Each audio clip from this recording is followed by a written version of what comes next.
బిడ్డలు నీకు లోపడాలంటే మొదట నువ్వు కరెక్ట్గా ఉండాలి. చూడమ్మా, నువ్వు కరెక్ట్గా ఉండాలి. చాలా కుటుంబాలు పాడైపోవడానికి కారణం ఏంటో తెలుసా? భార్య అడ్డదిడ్డంగా మాట్లాడడానికి కారణం ఏంటో తెలుసా? ఇంట్లో ఉన్న మగవాడు వాడికి కంట్రోల్ లేదు, వాడికి క్రమం లేదు, వాడికి దైవ భయం లేదు, వాడు దేవుడి మందిరానికి రాడు, వాడమంతా వస్తే వస్తాడు, రాకపోతే వాడు. నువ్వు పిల్లలు పురుషుడుగా ఇంట్లో ఉన్నటువంటి ఇంటి యజమానుడి నీవు యెహోవాను భయము భక్తి కలిగి ఉండాలి. హల్లెలూయా. ఆయన త్రోవల్లో నడవాలి. అబ్రహాము గురించి మనం ఆలోచన చేసినప్పుడు ఇదేమో ఇష్టపడదు, త్వరగా కొద్ది మాటలు ముగించేస్తాను. అబ్రహాము గురించి మనం ఆలోచన చేసినప్పుడు అబ్రహాము గురించి దేవుడు అంటున్నాడు. ఏమంటున్నాడు? ఇస్సాకును బలిగా అర్పించినప్పుడు దేవుడు అంటున్నాడు, నేనంటే నీకు భయం అని నీకు అర్థమైంది. ఎందుకని? నువ్వు ప్రేమించే ఒక్కగానొక్క కుమారుడైన ఇస్సాకును నీవు నాకు బలర్పించావు కనుక నీవు ఏది ప్రేమిస్తున్నావో దాన్ని నాకు ఇచ్చావు.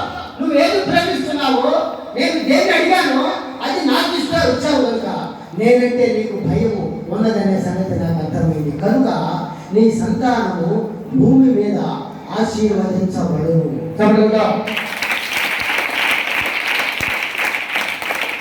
నీ సంతానము భూమి మీద ఆశీర్వదించబడును. హల్లెలూయా. మరంట అబ్రహాము గురించి ఒక చక్కటి మాట రాసింది. ఎవరు రాసిందో తెలుసా? అబ్రహాము గురించి దేవుడు మాట్లాడుతూ ఇలా అంటున్నాడు, అబ్రహాం అంటే నాకు చాలా ఇష్టమైన. ఎందుకు ప్రభా అంటే అతడు తన భార్యను తన బిడ్డలను నా ఆజ్ఞలను గైకొన్నట్లు వారికి ఆజ్ఞాపిస్తాడు. ఎవరు?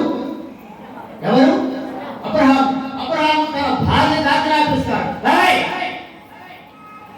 ఆదివారం ఏం చేస్తాడు? అయ్యా మాంసం పాస్తున్నాడు, సిగ్గులేదండి, టైం కూడా మందిరం అంటే ఇంకా మాంసం కూర్చున్నావు, ఇంకా కూరలు కూడా కూర్చున్నావు. ఒక్కొక్క మగవాడు ఉంటాడు, వాడు 10 గంటలకు సెట్ చేస్తే వాడు 10:30 తీసుకొస్తాడు చేపలు. తోమి నువ్వు వండి మసాలా వేసి అల్లం వేసి కొబ్బరి వేసి కొంచెం పట్టేసి నేను తిన్నదాకుండి పోవాలి. ఇప్పుడు దాకపోవడానికి తినాలనుకున్నా తొప్పలాడుకున్నాడు. 5 గంటలు కావాలా? గంగరాడి తీసుకొచ్చి చర్చికి పోవడానికి పని లేకుండా, నువ్వు చర్చికి పోవడానికి పని లేకుండా పెద్దలాడు తీసుకొస్తే పెద్దలాడు ఉండాలి. ఒక్కొక్క వండుతా ఉంటుంది. టీ పెట్టేటప్పటికే 11 అవుతుంది. ఏం చేస్తున్నావే? అయ్యా టీ పడుతున్నానయ్యా, ఎంతో భయంకర పని లేక అయ్యా టీ పడుతున్నానయ్యా అంటే సిగ్గే. 8 గంటలు ఉడుకుతుందండి టీ, అన్నం 8 గంటలు ఉడుకుతుందండి. అన్నం కూర వండి రావడానికి 11:30 పెట్టింది. అన్నం కూర వండి రావడానికి 12:30 అయింది. అన్నం కూర వండి రావడానికి 8 గంటలు తీసుకుంటావు. మీ ఇంట్లో అన్నమేనా? ఊళ్ళో కూడా ఉంచున్నావా? నువ్వేమన్నా స్కూల్ తరఫున అన్నం వండే క్యాండిడేట్ పని ఏమన్నా ఒక 1000 మందికి పోగొడుతున్నావా రోజు? మీ ఇంట్లో నీకు నీ భర్తకు పిల్లలకి అన్నం వండడానికి ఎన్ని గంటలు టైం తీసుకుంటావు? ఒక్క పచ్చలో అన్నం, ఒక్క పచ్చలో కూర వండడానికి ఎన్ని గంటలు కావాలి నీకు? దైవ భయం లేదు నీకు. అందుకే గంటలు వండుకుంటా మధ్యలో 2 ముక్కలు వేసుకుంటా ఉడికిందా లేదా ఈ ధర్నాలు చేసుకుంటా కొంతమంది పిల్లలు ఉంటారు. ఉడుకుతా అమ్మాయి ఏంటి ఎన్ని గంటలు ఉడుకుతావు? కూర చర్చికి టైం అంటే వాడు ఇంట్లో కొంచెం తక్కువలేకపోతే తీసి కూర ఉంటుంది, వాడు ఉడకలేదు అయితే సరిగ్గా తర్వాత సాగు అని వెళ్ళిపోతాడు. కూర ఎంతసేపు ఉడుతుందండి? అన్నమాట రాదు చాలా మంది ఆడలేదు. ఒక నేను ఒక సాడు పోతే అయ్యా అన్నం పెడతాను వద్దామని వెళ్ళిపోతాను. లేదా ఎక్కడాల్సిందే ఒక ప్రభావం ఒకనే తోడు పెట్టాము. వేసింది 2 గంటలు వేసింది. ఏమేసిందా? ఎన్ని గంటలు వేసింది? 2 గంటలు వేసింది. కలుపుకున్నా 2 ముద్దలు తిన్నా. అమ్మా కొద్దిగా పక్కన పెట్టి తిన్నా. ఏంటై కదా నువ్వు అన్నది అంటున్నాను.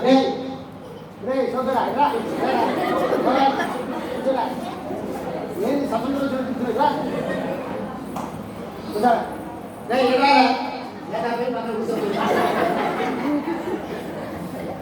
మాకు పని అయిపోయావా?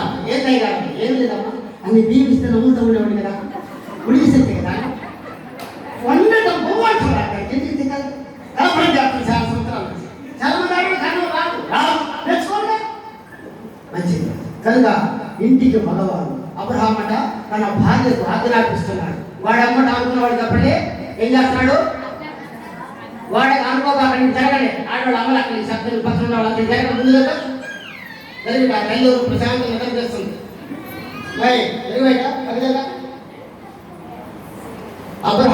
భార్య చెప్తున్నాడట, అబ్బాయి నేను ఉన్నా చచ్చిపోయినా నా పిల్లలను దైవ భయంలో పెంచాలి. హల్లెలూయా.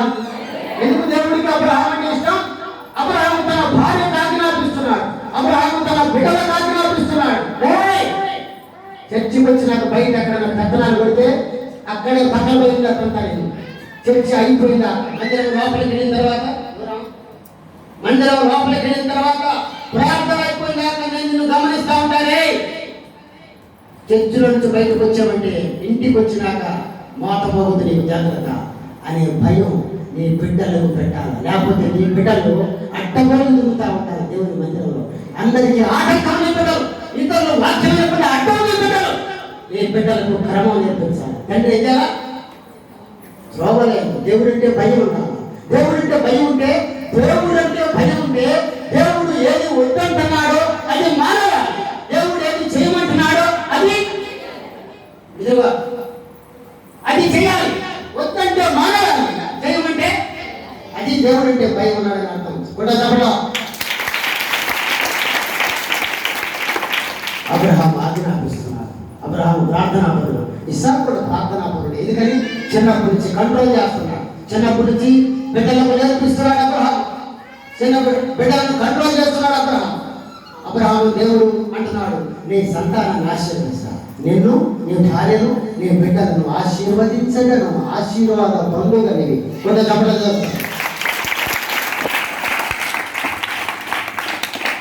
ఇంటికి తల అయిన నీవు ఈ మందిరంలో జరిగే ప్రతి కార్యక్రమానికి వచ్చి తీరాలి. మందిరం కట్టుకున్నాం. ఈ దిమ్మ కట్టేటప్పుడు 20,000 లేవు అయ్యగారి దగ్గర. అప్పుడు నేను ఇచ్చింది ఈ దిమ్మ నాదే. ఈ దిమ్మ ఏమిటి? ఈ దిమ్మ ఏమిటి? నేను చెప్పి అక్కడ నాది కాదు, మీ సంగతి నేను నాదనుకున్నారు. నేనేమిలా దిమ్మ ఏమిటి?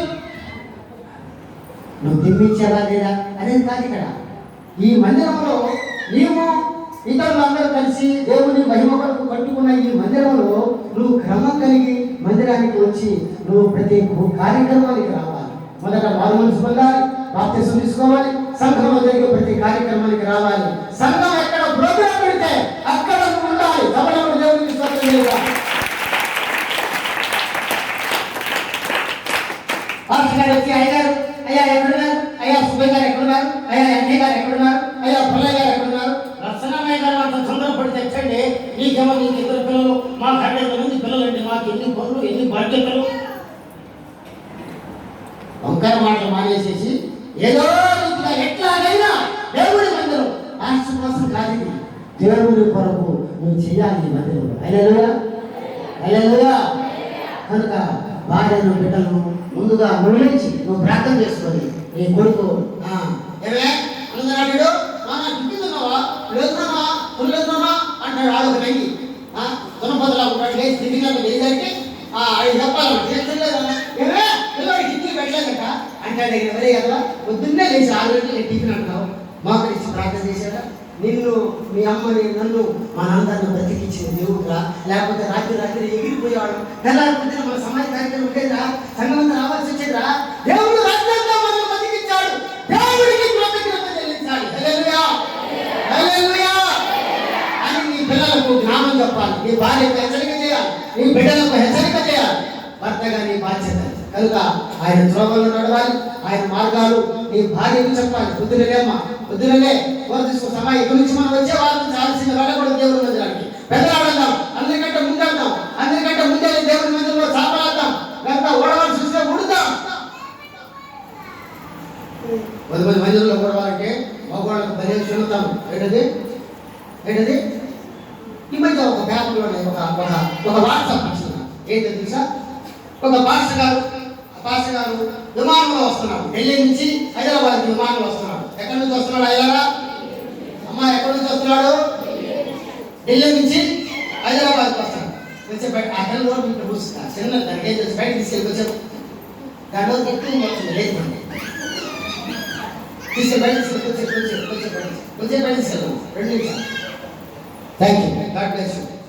కనుక హైదరాబాద్ నుంచి ఎல்லாம் తీసుకుని బయట హైదరాబాద్ నుంచి పాస్టర్ గారు ఆయన ఎక్కడికి వచ్చినాడండి? ఢిల్లీ నుంచి హైదరాబాద్ వస్తున్నాడు. అప్పుడు ఆయన పక్కన ఒక ఆమె కూర్చోండి. కూర్చొని అప్పుడు ఆయన ఆయన అడిగాడు, అమ్మా మీరు ఏం పేరు? మీ పేరు? నా పేరు పలానా సార్. మంచిది. మరి మీరు ఏం చేస్తా ఉంటారు? ఈ విమానంలో ఏం హోస్టెస్ అని చెప్పినారు. సరే మంచిదమ్మా అన్నాక ఇద్దరు హైదరాబాద్ వెళ్ళారు. అయిపోయిన తర్వాత ఆమె ఈ పాస్టర్ గారు వేరే కారు మాట్లాడుకొని హైదరాబాద్లో ఉన్న చర్చికి వెళ్ళే లోపల ఆ అమ్మాయి ఆల్రెడీ హైదరాబాద్ వచ్చి ముందే ఎయిర్పోర్ట్ నుంచి బయటికి వెళ్ళి వేరే కారు తీసుకొని హాస్పిటల్కి వెళ్ళిపోయింది. క్షమించండి, చర్చికి వెళ్ళిపోయింది. అక్కడ ఈ పెద్ద ఆఫీసర్ ఎయిర్ హోస్టెస్ ఈమె అక్కడ, అమ్మ మీరు ఇందాక నాతో పాటు విమానం వచ్చారు కదా. వచ్చాను సార్. మరి ఇప్పుడు ఏం చేస్తున్నారు మీరు ఇక్కడ? సార్ నేను ఇక్కడ దేవుని పని చేసి మళ్ళీ వెళ్తున్నాను సార్. ఏం చేశారు ఇక్కడ దేవుని పనులు? ఇక్కడ లెట్రులన్నీ చీపులు తీసుకొని వాళ్ళు కూర్చున్న గంటంతా కూడా చీపులు తీసుకొని శుభ్రంగా ఊడ్చి కడిగి మళ్ళా వేరే దేశం వెళ్తున్నాను సార్. తప్పని కూడా దేవుని మనకు సంఘంలో మనవాళ్ళు ఎక్కువ, మనగత్తులు ఎక్కువ. వాడు చూస్తూ ఉంటాడు, ఎదురు వస్తూ ఉంటాడు. ఈ డబ్బా ఇక్కడ అర్థం ఉంది. పాస్టర్ గారు ఎక్కడున్నారు మీరు? మా పాస్టర్ గారు ఏడమ్మా ఇరుగా అయ్యారు. ఏంటయ్యా? ఏం లేదు. ఇదేంటండి? ఇది అర్థం ఉందండి. ఇది తీర్పించండి. ఎవరు నీ కాదు చేస్తారా? తీర్పించేది కళ్ళ కనపడలేదు నీకు? ఇది తీసి పక్కన పెట్టలేవా? చిన్నతనమా? అంత మనగాడువా? అంత మనగెత్తువా? దేవుడి మందిరంలో పనిచేస్తే గొప్ప, దేవుడి కొరకు పనిచేస్తే అది ఆశీర్వాదం. దేవుడి పని చేయకుండా వాడికి చెప్పి వాడు దేవుడికి అందరూ బాగుపోతారు. అంతా మీకు వచ్చారు, అయిపోయింది కదా. అలేలుయా. కనుక మొదట ఇంటి యజమాని ఏం చేయాలా? ఆయన త్రోవల్లో నడవాలా. దేవుడు ఏది వద్దంటున్నాడు అది కానీ, ఏది చేయమంటున్నాడు అది చెయ్యాలి. కుటుంబానికి ఆజ్ఞాపించాలా. ఏం ఆజ్ఞాపించాలా? బాయ్ నేను పొద్దునే మాంసం తీసుకొస్తా, పొద్దునే ఉండు. కనుక పిల్లలు లేపు, పిల్లలు రెడీ చేయి, నువ్వు స్నానం చేయి, నేను స్నానం చేస్తా. అందరం కలిసి 10 గంటలకే మందిరానికి వెళ్దాం. కాలం నుంచి వచ్చిన పాస్టర్ ఇక తిరిగితే కుదరదు. ఎందుకని 10 గంటలకి అక్కడ ఉంటాం మనం. తమిళ కొడదాం.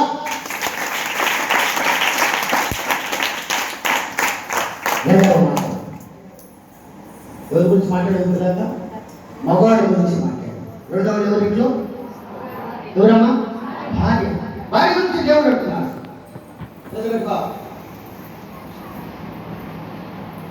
భార్య గురించి దేవుడు భార్య లోకిత నీ భార్య, అమ్మా లోకిత నీ భార్య ఫలించు ద్రాక్షవల్లి వలె ఉంది. భార్య ఎట్లున్నారా? యాభవల్లి కాదు, ఏవల్లి? ద్రాక్షవల్లి. ద్రాక్ష కాయలు ఎట్లుంటాయమ్మా? చేదుగా. ఎట్లుంటాయి ద్రాక్ష కాయలు? చేదుగా, పుల్లగా. అంటే మీరు ఆ కాయలు తిన్నారా? ద్రాక్ష పళ్ళు ఎట్లుండే నాన్న? వెనకాల నా తూర్పండి మగవాడు చెప్పండి ఒకసారి. అయ్యా ద్రాక్ష పళ్ళు ఎట్లుండే? ఆయన మీరు ఇలా చెప్పడం కొంతమంది బట్టి ఆడతాడు, మీరు పోయి మళ్ళీ ఎట్లుంటాయా? తీయగా ఉంటాయి. చెప్పండి కొట్టిన మగవాడు ఒకసారి.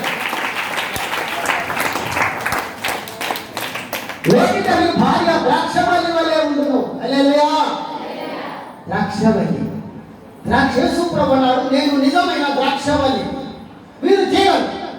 ఒకడన్నాడు చదవడం రాగా, నేను నిజమైన ద్రాక్షవల్లిని, ఈగలు మీరు అని చెప్పాడు. చదువు రాక అలాంటి ఎవరంటాడు?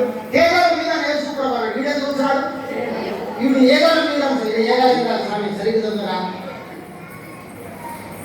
ఒరే తూగుమొహోడ సరిగ్గా చదువురా అన్నాడు.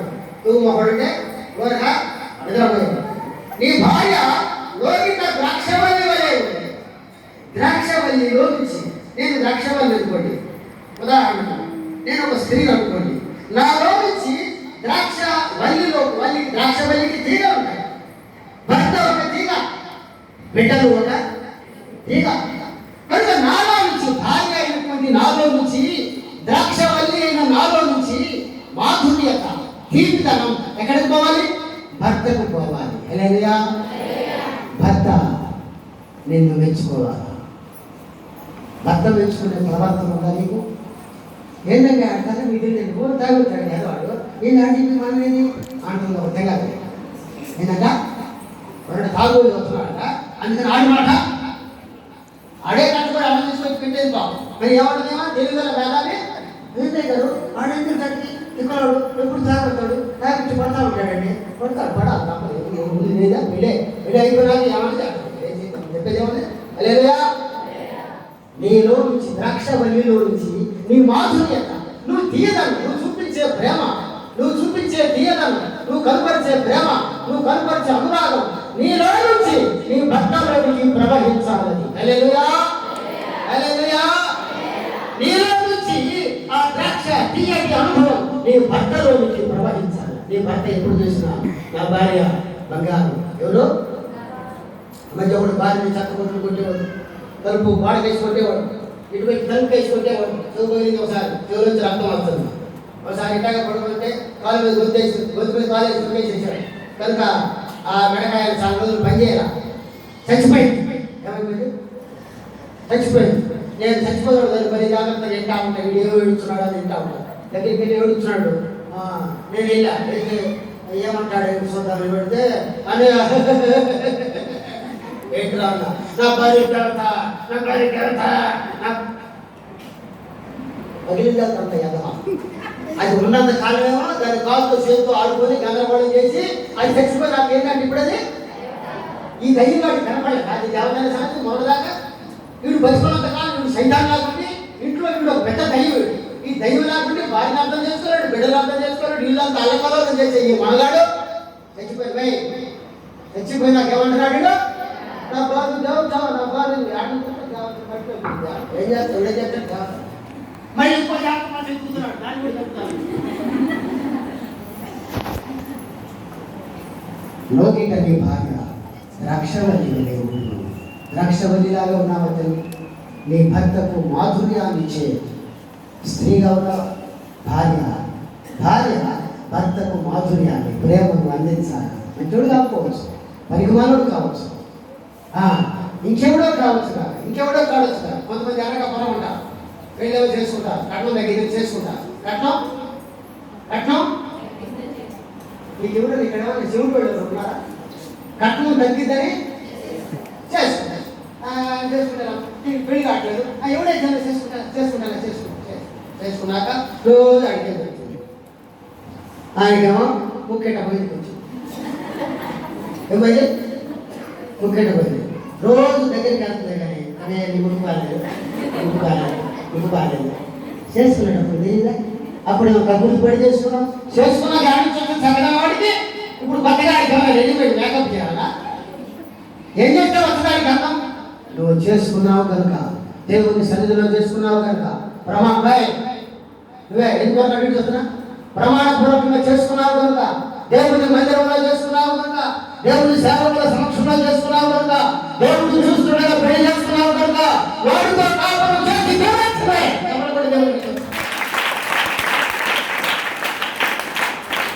కొంతమంది మగవాళ్ళు చేసుకుంటారు కదా, ఆత్రపడి చేసుకుంటారు. కొంతమంది ఆత్రపడి చెప్పండి, చెప్పండి ఆత్రపడి చేసుకుని అయిపోతాడు. అప్పుడు జాగ్రత్తగా అవును ఏంది ఇక్కడ ఏంటంటే కొంచెం ముందుకు వచ్చినట్టుంది దీనికి, మనం అప్పుడు సరిగ్గా చూడలేకపోయాను. సరిగ్గా పెళ్లి పక్కలో కొంతమంది బయట ముదురు పెడతారు. వారికి చెప్తున్నాం ఎండగంట పెద్దవాళ్ళు కదా, అందుకని ముదురు పెడతారు. తర్వాత పెట్టాడు ఆ నెయ్యి పక్కనే ఇటు తిరిగి ఉంటాం. అయ్యా చెప్పా ఏం చెప్పా ఎందుకని ఇది ముందుకు వచ్చిందా? అప్పుడు వీడు కనపడదు. కనపడదా? ఇప్పుడే చేస్తాడు వీడు. అయ్యా ఏందయ్యా అట్లున్నావు, మేము గుర్తుకొస్తుందా? అయ్యా ఏందయ్యా మీ నాన్న ఎవరు గుర్తుకొస్తున్నాడా? చచ్చిపోయి మీ తమ్ముడు ఎవరు గుర్తుకొస్తున్నాడా? అవి అదేంటి సిగ్గుబాధ్యత పోలేదు మా వాటినే కాదయ్యా. నీ బాధ్య కదా నువ్వు వచ్చింటే నాకు ఎట్లుంటాయా? నాకు బాగాలేదా? మైండ్ బాగాలేదు, ఏం బాగాలేదు? నీ మైండ్ పోయే కాలం ఇచ్చిందా? ఏంటయ్యా నీ మైండ్ కారణం? నీకు ఇక్కడ ముందుకు వచ్చింది ఎవరే ఎదవా? నన్ను చేసుకున్నప్పుడు తెలియదు అక్కడ ఇప్పుడు వచ్చిందా నాకు ముందుకి? నీకేమో వెనకపోయింది, నాకేమో ముందుకు వచ్చింది. నీ వెనకపోయింది నేను అడుగుతున్నా, నా ముందుకు వచ్చింది నువ్వు అడుగుతున్నావు. భార్య లోగిట నీ భార్య ఫలించు ద్రాక్షవల్లి వలె ఉండును. హల్లెలూయా. నీలో నుంచి తీపిదనం నీ భర్తకు చేరాలి. కొంతమంది పిల్లలకు లేదా తల్లులకి పిల్లలు పడతారు. తల్లులకి పిల్లలకు పడతాం. కారణం ఏంటి? ఏమో ఎక్కడో నమ్మకంలో ఎక్కడో లోటు ఉంటుంది కనుక ఆ పిల్లలకు తల్లి అంటే పడతారు. తల్లి పట్టించుకోరు, అన్నం ఉండదు. ఎంతసేపటికి వెళ్ళామంటే బొమ్మలు తిరుగుతూ ఉంటుంది ఇంటికి ఆంటీకి. అమ్మాయి ఆడున్నావే రంగమాలి ఇంట్లో ఉన్నావే, అమ్మాయి ఆడున్నావే సుబ్బమ్మాయి ఇంట్లో ఉన్నావే, అమ్మాయి ఆడున్నావే నందిరాంబాయి అనే సీన్ సామాన్ కొంటానే. ఇది చూడు ఎప్పుడు ఒక్క నిమిషం ఇంట్లో కాలు నిలవద్దాయి. పిల్లలు కూడా వచ్చినా కూడా అమ్మాయి ఆడున్నావే అమ్మాయి తిరావే, అరే ఊళ్ళో పోయాను వేసుకొని తినలే అది జీవితంలో వేసుకొని తింటాడు. ఇది ఎప్పుడు కూర్చున్నాడు ఈ బిడ్డతో. మనకి చాలా మంది తల్లులకు బాధ్యత లేదు, భర్త వచ్చినప్పుడు ఇంట్లో ఉండరు, ఎక్కడెక్కడో పక్కన పడుతూ ఉంటారు. హల్లెలూయా గట్టిగా సోదరులు చెప్తాం హల్లెలూయా. కాపురం కట్టుకోవాలా. నీ భర్త ఇంటికి వచ్చేటప్పటికి నువ్వు ఇంట్లో కనపడాలా, ఇంట్లో కనపడాలా, ప్రేమతో స్వీకరించాలి. వాడు ఎటువంటి వాడైనా దేవుడు నీకు ఇచ్చిన భర్త. చెప్పకూడదా?